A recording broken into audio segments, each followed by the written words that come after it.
Clark County. This will be our fourth media briefing since the incident took place yesterday evening. I'm going to give you just a short synopsis of our updates, and then we have other individuals here standing behind me that are going to make some comments, reference other issues associated with today's events. So there's two things we're attempting to achieve. One is we have to finish processing the scenes. We have 3 separate scenes we are working out. Actually, it will be 4 at this point. So we have the 32nd floor of the room at the Mandalay Bay. We have the event location, the house in Mesquite, and then now we have SWAT standing by getting ready to hit the house in northern Nevada. At this point, we did, in the last briefing, I was unable to tell you what we retrieved from the house in Mesquite. We retrieved in the excess, Aaron, how many firearms was it? 18. In excess of 18 additional firearms, some explosives, and several thousand rounds of ammo, along with some electronic devices that we are evaluating at this point. I mentioned that SWAT is about to breach the house up in northern Nevada, and then I'm going to give you an update on the casualty numbers. We are currently standing at 527 for individuals injured, and individuals that have died or passed away, 59. So what we're doing at this point, we have several people calling about personal items located at the stadium. We are not done processing that scene yet, and once we are done processing the scene, we will make arrangements for people that attended the stadium that believe they have personal items there to respond to the area, and we will help you retrieve your items. At this point, I want to bring Greg Castle forward from the County Fire Department, and he will give you an update on the Family Resource Center.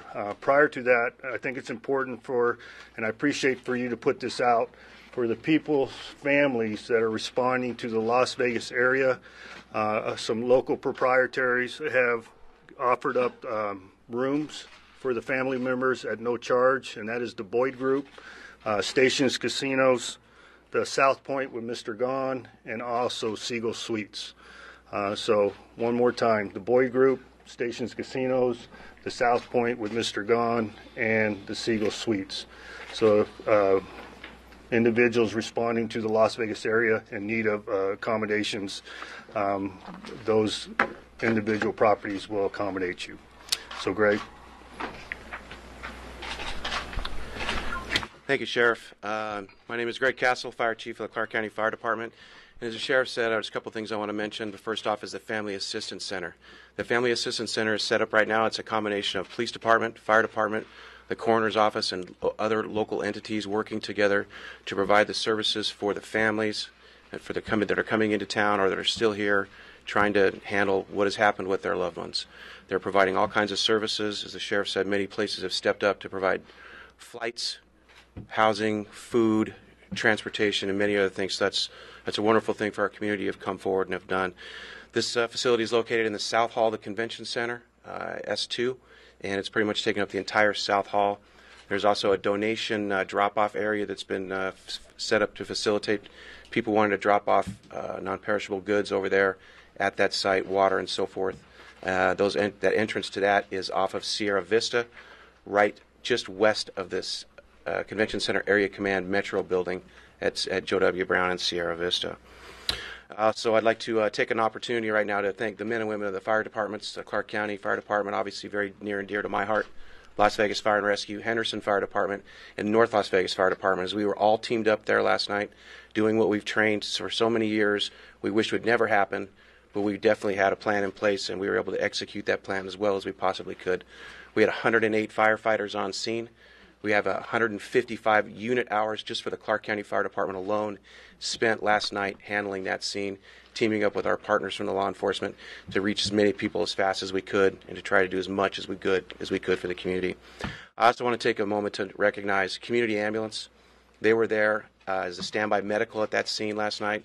They had 5 or 6 ambulances there. They immediately threw critically wounded patients into their ambulances and transported from that scene. And also American Medical Response, AMR, and Medic West Ambulance. They brought all hands on deck. They brought in all of their employees. They rallied everything they could, from pickup trucks to vans to all their available ambulances, to bring extra medical supplies down to a staging area for us and to make those resources available to our community during that time of need. So I want to give a big shout out to those private ambulance companies that have done a wonderful thing for us last night as responders. And from the fire department side, I'll take a few questions. Were you able to say how many ambulances? I could not quantify that, but I have worked here for 30 years, and I have never seen that many ambulances that I saw last night. Tens, dozens, hundreds? Dozens and dozens. You said 108 firefighters. Is that 108 Clark County firefighters? That's 108 firefighters combined from those resources I mentioned, those 4 fire departments. What types of injuries were there to the people transported to the hospital? Was it mostly gunshot wounds? There was a wide range of injuries, from gunshots to shrapnel wounds to trample injuries to people jumping fences trying to egress and getting hurt one way or another. So it was a wide range of those types of injuries. Chief, will you explain or comment or tell us what the staging process is? There are some who said it took a long time for people to finally get into the venue, or rescuers to finally get into the venue. Well, we had multiple branches and divisions set up last night to cover that large area, and I can't speak to how long it took them to get into that venue, but we had some issues right out of the chute, or right out of the start, because things were going on. We didn't know where the gunfire was. We weren't sure it was safe to commit our people at that time, and that's some of our policies and procedures are to try and make our people as safe as possible. We know they're going to go into a dangerous situation. That's why we do it in a format called a rescue task force with the police departments. 4 of our personnel, 3 to 4 police officers going into harm's way, which is something that even 10 years ago in this valley would have never taken place because we had never trained on it. We had never planned on it.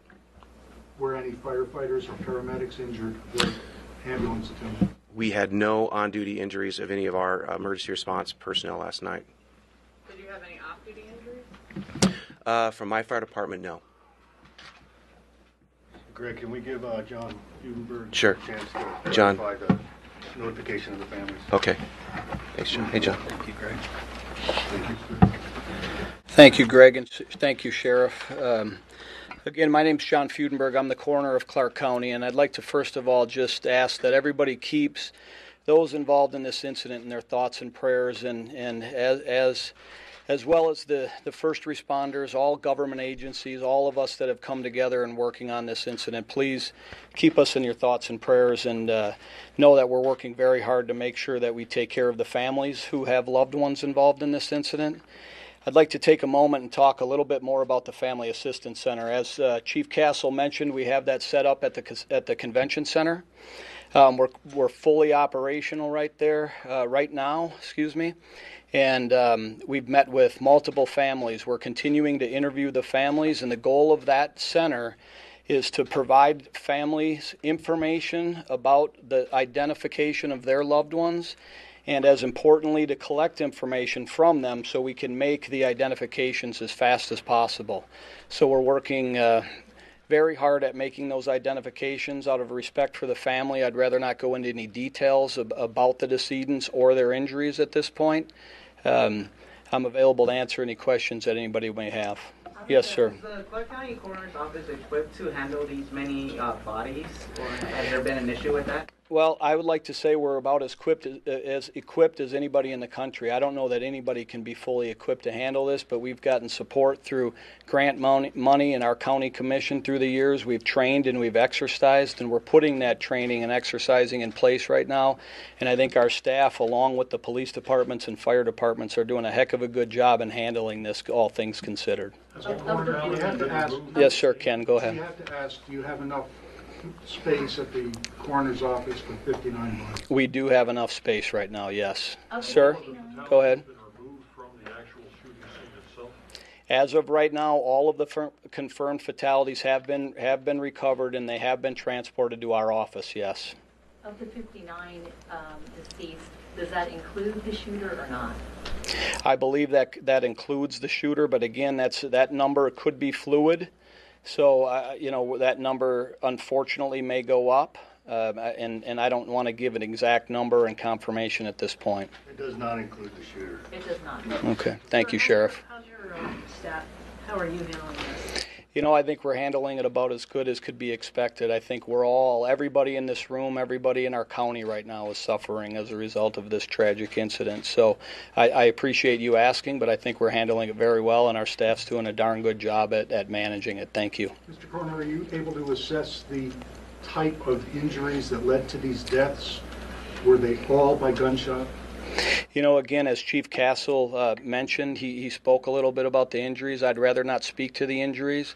The families want answers, and I'd prefer out of respect for them to give them the answers before we make those public. So I'm not going to answer that at this time, Ken. Thank you. Any other questions? Okay, thank you very much for your time. Sheriff? Commissioner Sislak. Thank you once again for being here and spreading this information to our community. I want to reiterate what I said earlier, and I want to have a special shout out to the Sheriff and Chief Castle and the men and women, our first responders that are there. And as I said previously, when you see one of these men or women in their uniforms, please tell them thank you. They went in when everybody was running out, but for the fact that their selfless actions, we would have hundreds more casualties than we are currently facing. There's no doubt in my mind. I was on the crime scene. It's horrific, and these folks did an absolutely incredible job, went above and beyond. I want to assure everyone that, it's in your control right now. Las Vegas is a safe place to be. It's a safe place to visit. We encourage people to continue to come here. We have been deluged with donations, people bringing sandwiches, bringing water, bringing blankets, bringing those sort of things. It's almost to the point we can't handle any more donations at the convention center. The Sheriff and I spoke to you earlier regarding the blood donations. After we brought that out early this morning when the Sheriff and I talked, and we put out a call for blood, and we have a 6 to 8 hour wait at all of our blood centers right now. Donations are being given. Appointments are being made for Thursday and Friday. That's how far in advance we are. We set up a GoFundMe account because the Sheriff and I thought that we could maybe help some of these victims with funeral expenses, with travel expenses. As it relates to the families, you're going to have to be coming in from out of town. We still have over 500 emergency rooms. We started that GoFundMe account. It now has almost 15,000 contributions, in excess of $1.2 million has been donated by generous people around the country that care about what we're doing. The hate that this one individual, this lone wolf, rained down on our community and on the MGM Village Park was met with an outpouring of love by our entire community, and we will get through this together. And we'll get through this as one community. So we thank you very much for being here, and our thoughts and prayers are with all of the families. Well, thank you very much. I'm Dina Titus. I represent Nevada's 1st District, which includes the fabulous Las Vegas Strip and the scene of this horrendous act. So many times I have welcomed people to Las Vegas conventions or special events, never imagined that I would be standing here trying to offer solace and service to those who would be harmed or killed by such an act. My office is serving as a clearinghouse. We don't want to get in the way of this wonderful law enforcement and first responders who have done such a good job, but we want to be there in any way we can. We've gotten many, many phone calls into the office from people around the country looking to find out where their folks are, were they hurt or in the hospital, were they killed. We're trying to pass that information on to the appropriate place. A couple of immigration calls that we're trying to help with as well. I would point out, in addition to the services that have already been mentioned, Thomas and Mack opened up as a temporary refuge for people who were put out of their hotel rooms. The Clark County School District has offered its counselors to the public if they are needed. We were contacted by Airbnb. They are also offering facilities to anybody who needs to come into town to see about family members. The community is stepping up. We heard acts of heroism, off-duty police officers helping people shelter, pointing out where they thought the shots were coming coming from. A friend of one of my staff members was being trampled. They were running out. Somebody grabbed them, pulled them into a van just to be safe, a total stranger. We were standing on the corner outside of UMC, and a car slowed down and said, "Where can we go to give blood?" That's the kind of community that we have here. Las Vegas is resilient, and with everybody pulling together, we will get through this. So thank you very much to law enforcement, first responders, our fire department, those medical personnel who were taking care of people in the parking lots of hospitals. Everybody stepped up, and we can't say thank you enough. Congresswoman Rosen. Thank you. I'm Jackie Rosen, and I represent Nevada's 3rd District, just right outside the Las Vegas Strip. And I reiterate what everyone said here, our first responders, our hospital staff, our hotel staff, firefighters, ambulance, police. And I stand before you not just as a congresswoman, but as a mother, a daughter, a sister, a friend, and a member of this community.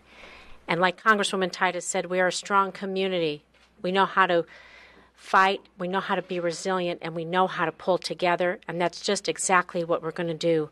So today we're going to come together with all of our community partners, our hotels, Airbnb, our Lyft and Uber, our taxi drivers. We're going to do everything we can to support the victims, their families, and we're going to move forward, and we're going to do it together in strength.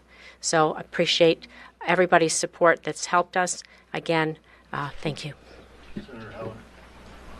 Sheriff, thank you. And not a lot to add to what's already been said here. I'm United States Senator Dean Heller, but what I do want to add is that we'll never forget October 1st, 2017.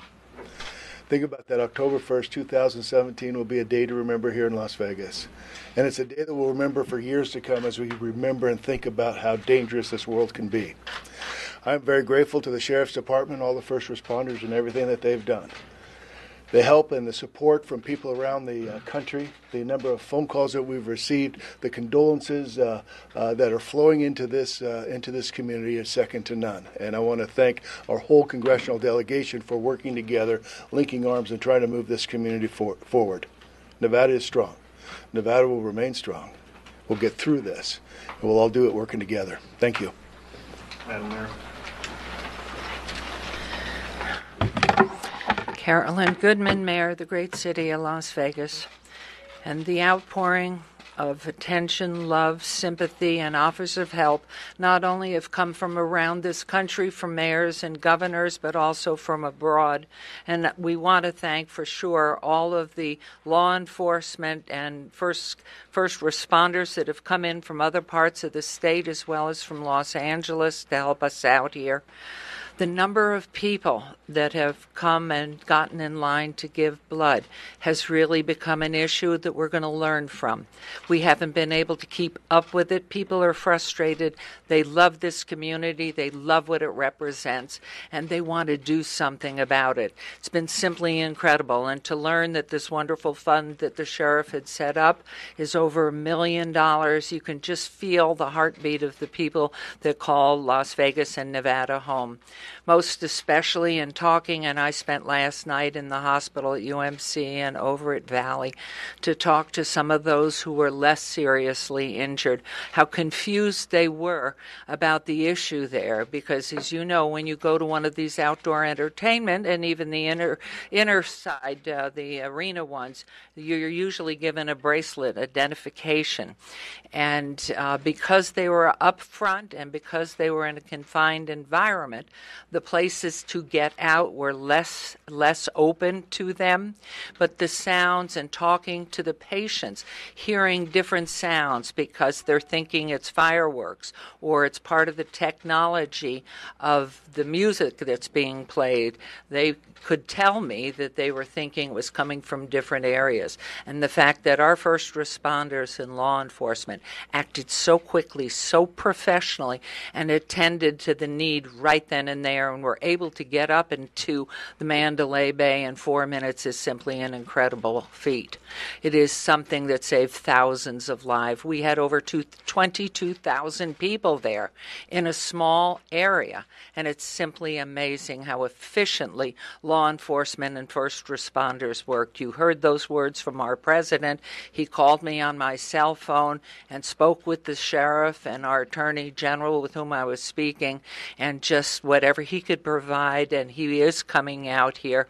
The question is, what can be done? People are asking, emails are coming, phone calls are coming in, and I'm sure everyone that's standing here has received them.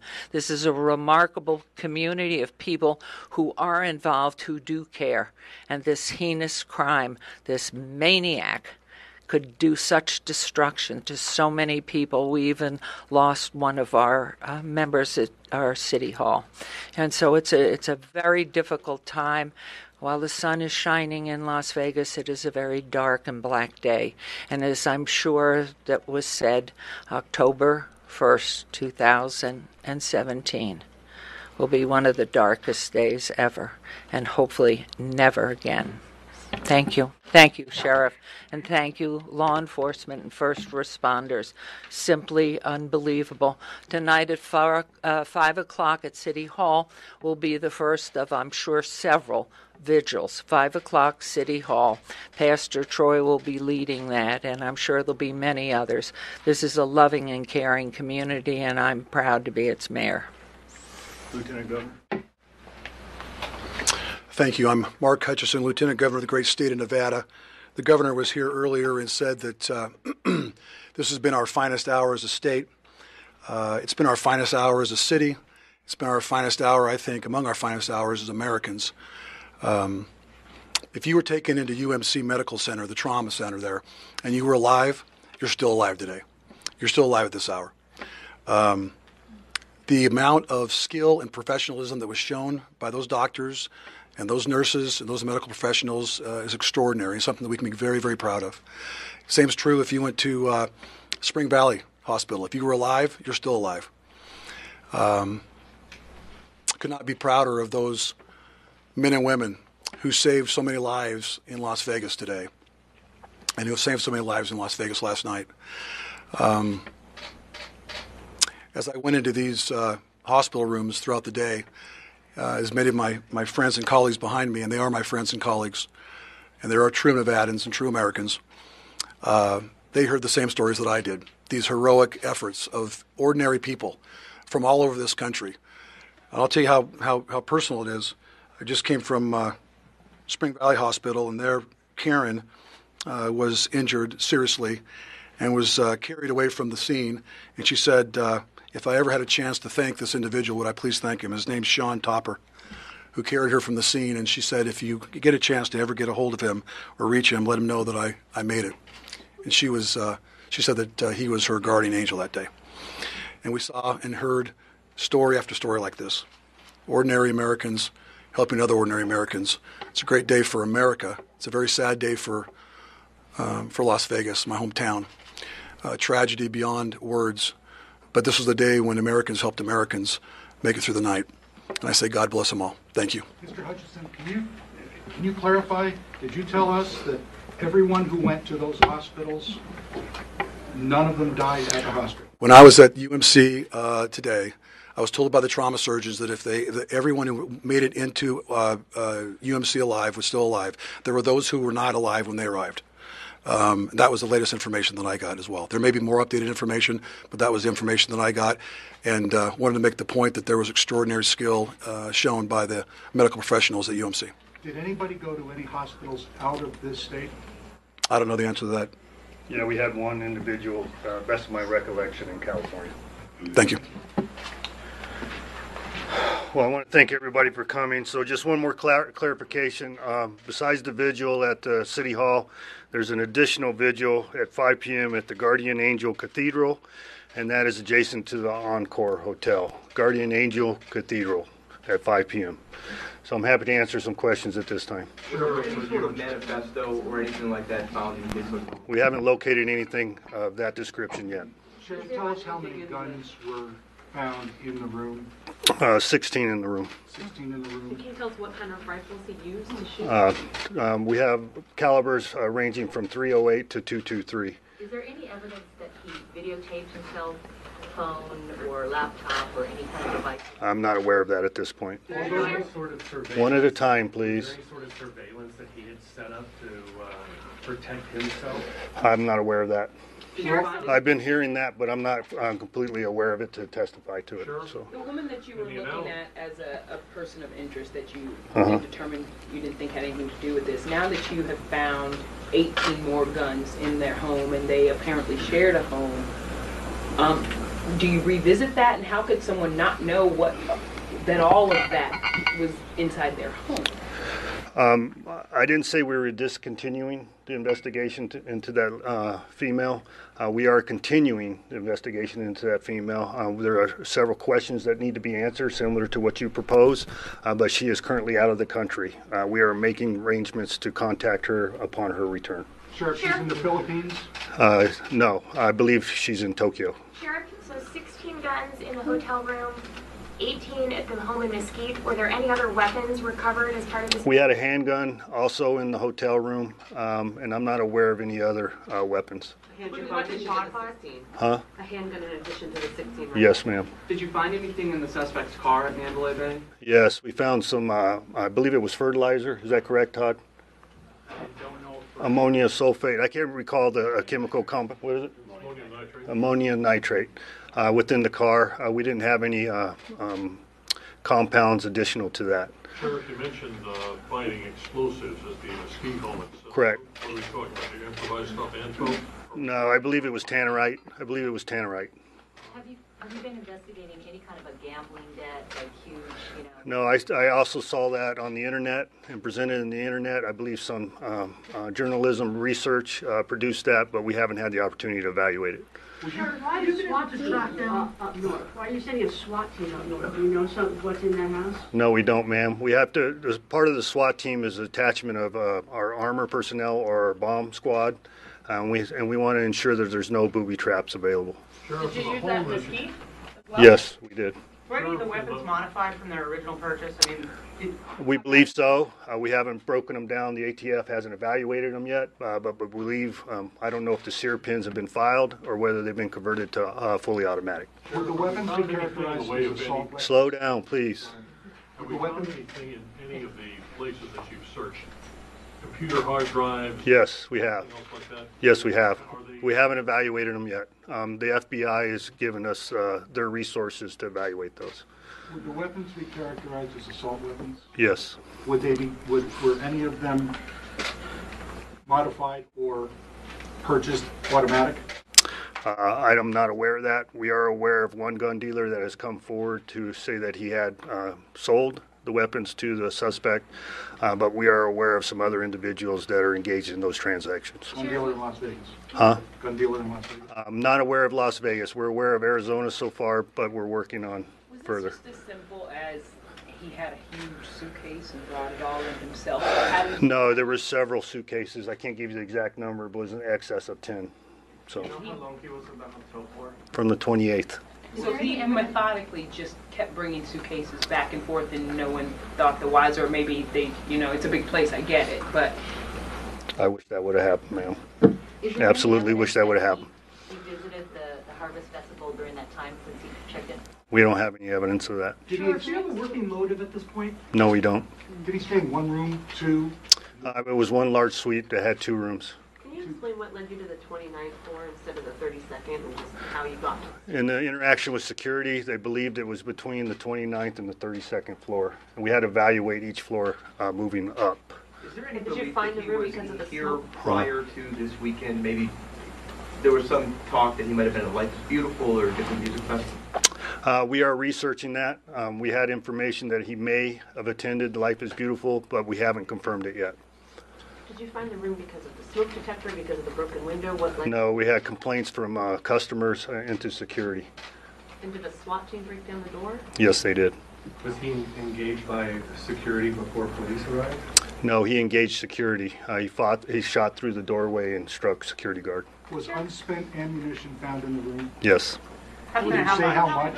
I don't know. Was the security guard killed? Okay, please slow down. Okay, I don't think as fast as you. Was the security guard killed who was shot? No, he wasn't. He was shot in the leg. Sheriff, there are reports the shooter might have been employed by a federal agency. Is there any truth to that? I can't confirm that or deny it. We are still evaluating that. Sheriff, it might be a little soon to broach this idea, but are you and some of the casino owners and the property owners starting to think about plans for reevaluation and enhancement of security? Target hardening, absolutely. That's a continual conversation. Recently, everyone is very aware of the Bollard project, and that was the intent to prevent any harm associated with that. So target hardening, evaluating customers will be a continual basis. Can you expand on the relationship between the man and his roommate? We believe they're, my understanding, they're boyfriend-girlfriend. Sheriff, what's the distance from the room to where the shots landed? I would measure by sight, just through my hunting background, in excess of 500 yards. Did he use scope? He had scope on some of the rifles. And did he use multiple rifles during the assault? Yes, he did. I don't know whether he used all of them or not, Ken. I don't know that yet. We have to break them down and evaluate them. Sheriff, I heard on coming in from the airport, they had a witness who said an officer shielded them. I just want you to expand on the role of your officers during this emergency and let us know how they're doing too.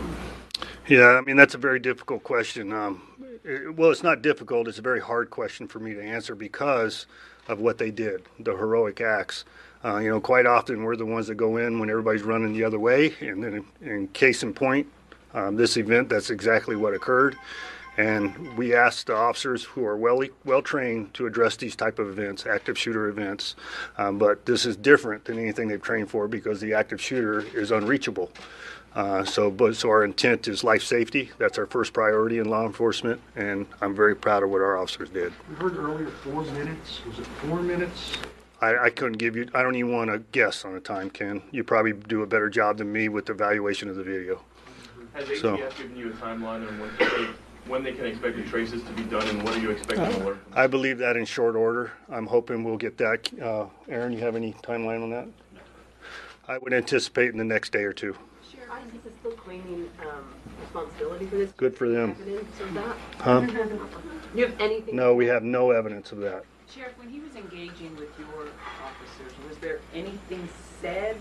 Did he yell anything? I'm not aware of anything. So we do our standard announcements before entry. Sheriff, you mentioned tannerite was found in the vehicle. Can you explain? No, not in the vehicle, in the home. Excuse me, in the home. Can you explain a little bit more what exactly that item is? What it's used for? Is this the explosive that's used in exploding targets? Yes, exactly. You could buy it at any gun store. I don't know what the regulations is on amount. I don't want to give you a bad amount, but it's available, commercially available. Did you say how much was found at the house? No, I can't recall. I was told, but I can't recall. Sheriff, do you have any? Several pounds. Sheriff, do you have any information that he frequented Las Vegas often, or were scouting out locations in the weeks leading up to this? No, ma'am. Other than what's possibly been presented with Life is Beautiful, and he does live in close vicinity of Las Vegas in excess of a year, with that being in Mesquite. Does that Players Club card that was found in there give any indication that he was familiar with that specific hotel? No, because the Player Club's card did not belong to him. Do you have evidence he stayed at the Mandalay Bay before? No, I don't. I'm not aware of it. Some of the folks in Mesquite don't seem to know who he is, think he might not have actually held his primary residence there. He's got the house up in Reno. Do you know where he actually physically lived? I believe it was Mesquite. I think I saw a posting, depending on the accuracy of the internet, that the neighbors were familiar with the individual, but he was reclusive. Can you walk us through it all from the minute that the shots rang out to how you guys got to the hotel room? No, all the officers, this will be the last question for you. All the officers were assigned to the event. We do have officers that were assigned for other events inside the Mandalay Bay as a matter of weekly practice, specifically the nightclubs. But I'm sure they were not aware of what was taking place, similar to the officers at the event. Officers took it upon themselves to help the customers exit the grounds, and some officers took it upon themselves to immediately go to the Mandalay Bay. There was a team of 6 officers that approached security. They went up the elevators after discussing the situation with the security and obtaining intelligence. And they checked each floor by floor until they located where they believed to be the room. Subsequently, they approached the room, received gunfire, they backed off, and SWAT responded. And there was no smoke alarm? I don't recall a smoke alarm. So thank you very much. I appreciate everybody's time and your patience. And we will update you later this evening. Todd, do you have a time you want to update them? 7 o'clock, 7 p.m. We'll shoot for 7 p.m. tonight for updates of any new information. You back here, Sheriff? Yes, sir. Thank you. Thank you. Thank you.